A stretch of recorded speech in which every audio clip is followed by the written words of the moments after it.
मछली पालन के क्षेत्र में उल्लेखनीय कार्यों के लिए छत्तीसगढ़ के 2 किसानों को मिलेगा राष्ट्रीय पुरस्कार।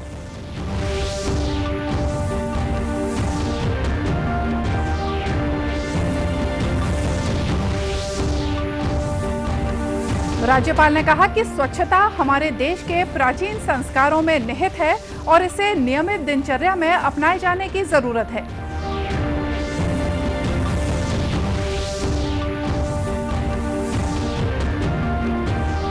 प्रदेश में 1 दिसंबर से शुरू होने वाली धान खरीदी के लिए तैयारियां जोरों पर।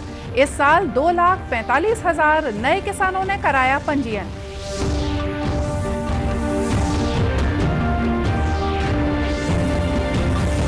और आमचो बस्तर आमचो पुलिस सामुदायिक पुलिसिंग कार्यक्रम के तहत कलेक्टर और पुलिस विभाग के वरिष्ठ अधिकारी पहुंचे तिरिया गांव, ग्रामीणों से हुए रूबरू।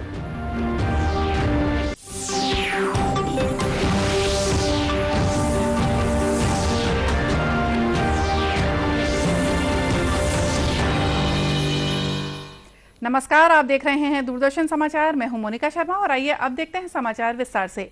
प्रदेश के 2 मछली पालक किसानों को मछली पालन के क्षेत्र में उल्लेखनीय कार्यों के लिए राष्ट्रीय पुरस्कार से नवाजा जाएगा।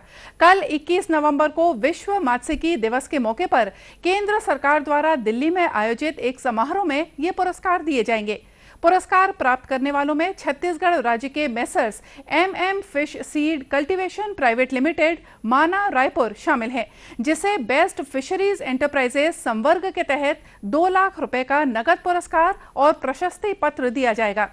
वहीं सिहावा जिला धमतरी की मेसर्स MI कंपनी को बेस्ट प्रोप्राइटरी फर्म संवर्ग के तहत 1 लाख रुपए का नगद पुरस्कार और प्रशस्ति पत्र दिया जाएगा। मुख्यमंत्री भूपेश बघेल और कृषि मंत्री रविंद्र चौबे ने इस उपलब्धि के लिए मत्स्य किसानों और संस्थाओं को बधाई और शुभकामनाएं दी हैं। संचालक मछली पालन ने बताया कि आधुनिक तकनीक का उपयोग कर राज्य के मत्स्य कृषक 6 से 7 मैट्रिक टन तक मत्स्य उत्पादन ले रहे हैं। विगत 2 वर्षों में प्रदेश में 9% की वृद्धि के साथ मत्स्य उत्पादन 4.89 लाख मैट्रिक टन से 5.31 लाख मैट्रिक टन का उत्पादन हुआ है। देश में राज्य का मत्स्य उत्पादन के क्षेत्र में भी 6वां स्थान है। राज्य में विगत 2 वर्षों में मत्स्य कृषकों द्वारा स्वयं की भूमि पर 1000 तालाबों का निर्माण कर पगेशियंस प्रजाति का उत्पादन किया जा रहा है। राज्यपाल अनुसुईया उइके ने कहा है कि स्वच्छता हमारे देश के प्राचीन संस्कारों में निहित है और इसे नियमित दिनचर्या में अपनाए जाने की जरूरत है।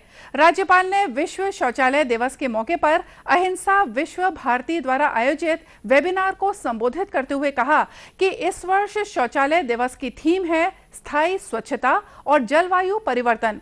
यदि स्वच्छता को नियमित दिनचर्या में अपना लें तो इस विषय को चरितार्थ किया जा सकता है। राष्ट्रपिता महात्मा गांधी ने तो स्वच्छता को सर्वोपरि माना था। वे मानते थे कि स्वच्छ व्यक्ति ही स्वस्थ रह सकता है। गांधी जी ने स्वच्छता का स्वयं पर प्रयोग किया और अपने आप को उसके अनुरूप ढाला और समाज को स्वच्छता की प्रेरणा दी। स्वच्छता को इस तरह अपनाए की आदत बन जाए। इस वर्ष विश्व शौचालय दिवस की थीम है स्थायी स्वच्छता और जलवायु परिवर्तन है। यदि स्वच्छता को नियमित दिनचर्या में अपना लें तो हर घर में शौचालय का लक्ष्य प्राप्त कर लिया है, तो हम उस शौचालय का निरंतर उपयोग करें और दूसरों को भी प्रेरित करें। राज्यपाल ने कहा कि यदि घरों में शौचालय का निर्माण हुआ है तो उसका उपयोग करें और दूसरों को भी ऐसा करने के लिए प्रेरित करें। उन्होंने धमतरी जिले के कोटाभर्री की स्वर्गीय कुंवरबाई का भी उल्लेख किया, जिन्होंने 104 साल की उम्र में शौचालय बनाने के लिए अपने जीवन यापन का एकमात्र साधन बकरियों को बेच दिया था। कोविड के 45,800 से ज्यादा नए मामलों के साथ भारत में कोविड से अब तक संक्रमित हुए लोगों की कुल संख्या 90 लाख से ज्यादा हो गई है। स्वास्थ्य मंत्रालय ने बताया है कि पिछले 24 घंटों के दौरान 584 लोगों की मृत्यु के साथ इस महामारी से देश में अब तक 1,32,000 से ज्यादा लोगों की मौत हो चुकी है। पिछले 24 घंटों के दौरान 44,000 से ज्यादा लोग स्वस्थ हुए, जिन्हें मिलाकर अब तक देश में कोरोना के 84 लाख से ज्यादा रोगी ठीक हो चुके हैं। ठीक होने वालों की दर 93% से ज्यादा हो चुकी है।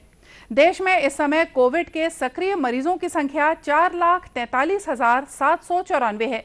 वहीं छत्तीसगढ़ की बात करें तो गुरुवार को कोरोना संक्रमण के 2,149 नए मामले सामने आए और 14 लोगों की मौत हुई। सबसे ज्यादा रायगढ़ जिले से 254 मामले सामने आए। वहीं रायपुर जिले से 248, जांजगीर चांपा से 208, राजनांदगांव से 194, कोरबा से 179, दुर्ग जिले से 136 कोरोना पॉजिटिव मामले शामिल हैं। इन्हें मिलाकर प्रदेश में कोरोना के एक्टिव मरीजों की संख्या बढ़कर 19,421 हो गई है। प्रदेश में गुरुवार को 31,578 लोगों का कोरोना टेस्ट किया गया था। प्रदेश में किसानों से समर्थन मूल्य पर धान खरीदी 1 दिसंबर से शुरू होगी। इसके लिए जोर शोर से तैयारियां चल रही हैं। किसानों के पंजीयन का काम पूरा हो चुका है। सरकार इस बार 90 लाख मीट्रिक टन धान खरीदने की तैयारी में है। खाद्य और नागरिक आपूर्ति मंत्री डॉक्टर अमरजीत भगत ने दूरदर्शन समाचार को बताया कि इस साल 2,45,000 नए किसानों ने पंजीयन कराया है। लगभग 2,45,000 नए कृषकों का पंजीयन आया है और जब जो 19-20 में 19,55,000 था, अब ये 21 लाख के लगभग रहेगा।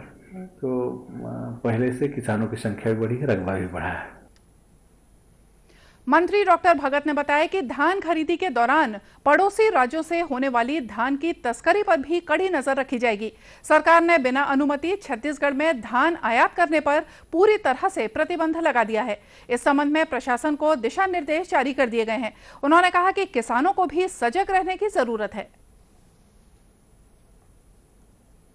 बाहर से कोई बिचौलिए धान अंदर ना ला पाए। यहाँ अगर बाहर से धान आएगा तो यहाँ के किसानों का हक मारा जाएगा, नुकसान होगा। इसलिए छत्तीसगढ़ के किसानों के लिए योजना बनाया है, तो उसका लाभ छत्तीसगढ़ के किसानों को मिलना चाहिए। इसमें किसानों को भी सजग रहने की आवश्यकता है और प्रशासन को भी हमने सभी जगह निर्देश भेजा है कि बाहर अन्य प्रदेश से धान खपाने का कोई कोशिश करता है उसको रोका जाए। गौरतलब है कि मुख्यमंत्री भूपेश बघेल के निर्देश के अनुसार इस बार 103 नए धान खरीदी केंद्र खोले जा रहे हैं। खबरों का सिलसिला आगे भी जारी रखेंगे, लेकिन फिलहाल लेते हैं एक छोटा सा ब्रेक।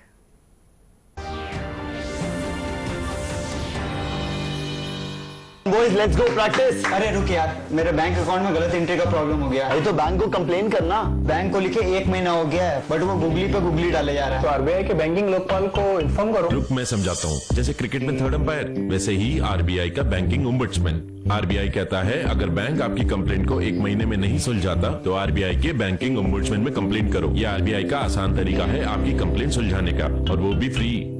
समझे? आरबीआई कहता है जानकार बनिए, सतर्क रहिए।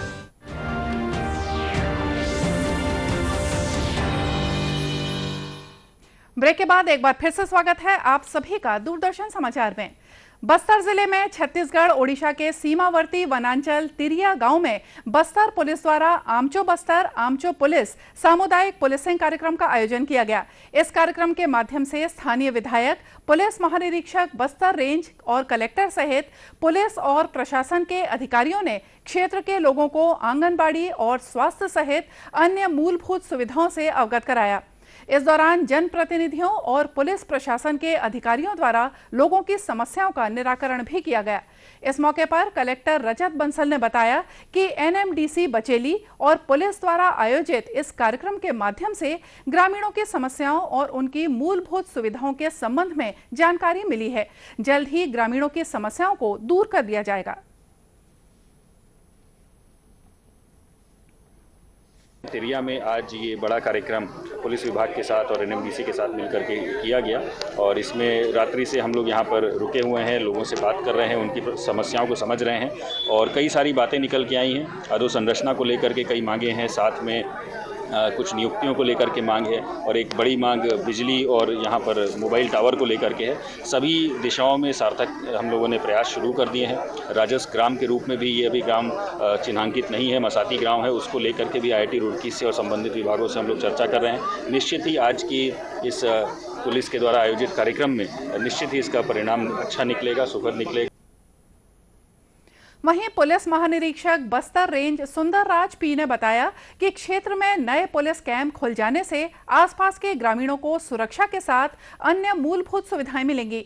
उन्हें विश्वास हो रहा है कि ऐसे कार्यक्रमों के माध्यम से शांति का वातावरण बनेगा। इस दौरान विधायक रेखचंद जैन, पुलिस महानिरीक्षक Bastar range Sundarraj P, collector Rajat Bansal ने ग्रामीणों को भोजन का वितरण किया। साथ ही उन्हें खेलकूद, नोटबुक, पुस्तकें, दवाइयां और दूसरी दैनिक उपयोग का सामान भी वितरित किया गया।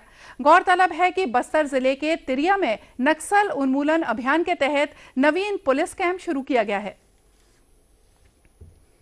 केंद्रीय स्वास्थ्य मंत्रालय ने कोरोना वायरस से लड़ने वाले स्वास्थ्य कार्यकर्ताओं के लिए प्रधानमंत्री गरीब कल्याण पैकेज बीमा योजना को अगले 6 महीनों के लिए बढ़ा दिया है।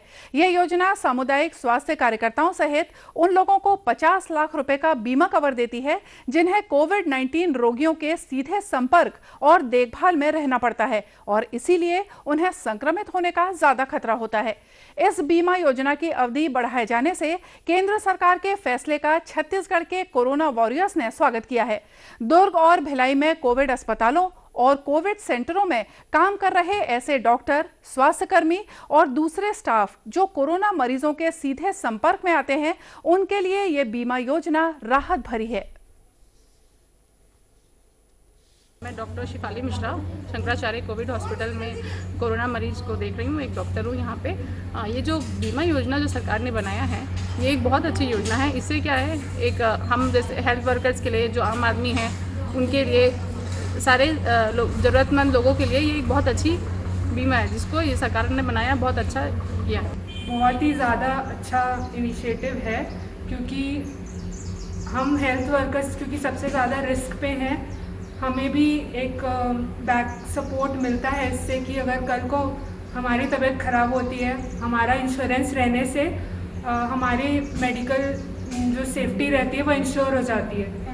फैमिली के लिए भी बहुत ज़्यादा बेनिफिशियल है कि उनको भी वो सपोर्ट मिल पाता है। जिस चीज़ को भी हम लोग सब स्ट्रगल कर रहे हैं, वो बहुत ही अच्छे से सपोर्ट कर पाती है स्कीम उनको भी।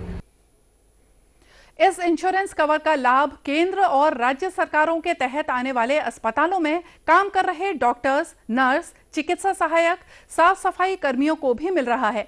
उनका मानना है कि इस योजना ने कोरोना मरीजों के संपर्क में आने वाले स्वास्थ्य कर्मियों के परिवारों की चिंता कुछ हद तक दूर कर दी है। ये बहुत अच्छी योजना चला रही है गवर्नमेंट, जो सीधे जो स्वास्थ्य कर्मी हैं, staff nurse, doctors, ward boy, जितने भी स्वास्थ्य कर्मी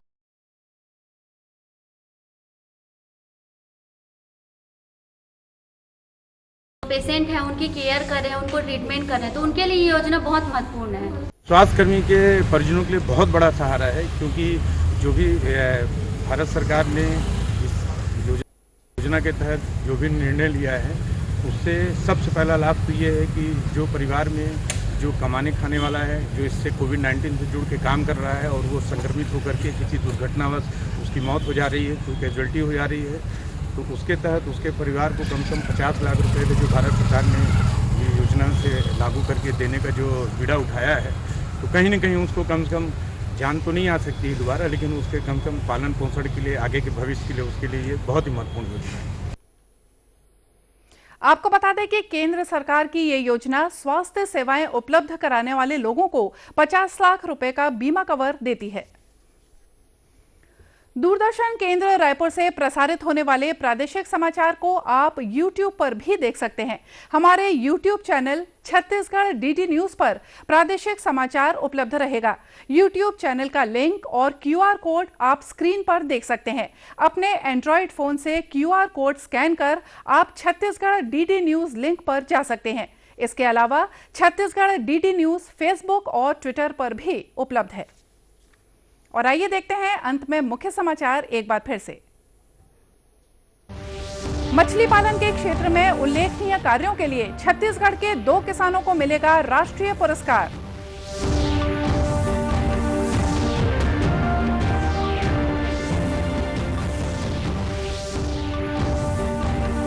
राज्यपाल ने कहा कि स्वच्छता हमारे देश के प्राचीन संस्कारों में निहित है और इसे नियमित दिनचर्या में अपनाए जाने की जरूरत है।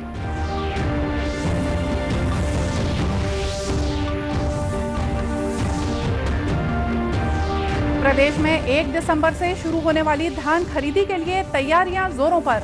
इस साल 2,45,000 नए किसानों ने कराया पंजीयन।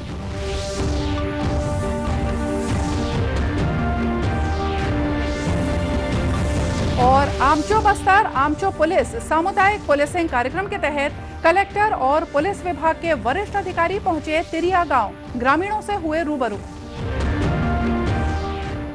और चलते चलते आपको याद दिला दें कि कोरोना से बचाव के लिए मास्क और सैनिटाइजर के साथ ही सोशल डिस्टेंसिंग का भी पालन करें। कोरोना को हराना है, मास्क जरूर लगाना है। और इसी के साथ हमको दीजिए इजाजत। नमस्कार।